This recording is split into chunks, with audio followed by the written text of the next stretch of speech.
In the first year of Cyrus king of Persia, that the word of the Lord by the mouth of Jeremiah might be fulfilled, the Lord stirred up the spirit of Cyrus king of Persia, so that he made a proclamation throughout all his kingdom, and also put it in writing. Thus says Cyrus king of Persia, the Lord, the God of heaven, has given me all the kingdoms of the earth, and he has charged me to build him a house at Jerusalem which is in Judah. Whoever is among you of all his people, may his God be with him, and let him go up to Jerusalem which is in Judah, and rebuild the house of the Lord, the God of Israel.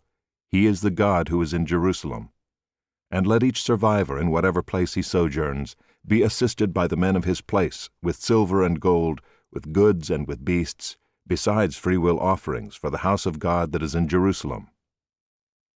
Then rose up the heads of the fathers' houses of Judah and Benjamin, and the priests and the Levites, everyone whose spirit God had stirred to go up to rebuild the house of the Lord that is in Jerusalem.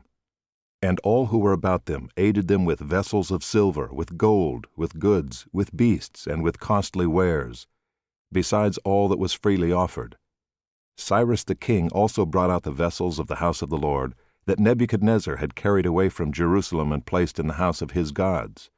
Cyrus king of Persia brought these out in the charge of Mithredath the treasurer, who counted them out to Sheshbazzar the prince of Judah. And this was the number of them: 30 basins of gold, 1,000 basins of silver, 29 censers, 30 bowls of gold, 410 bowls of silver, and 1,000 other vessels.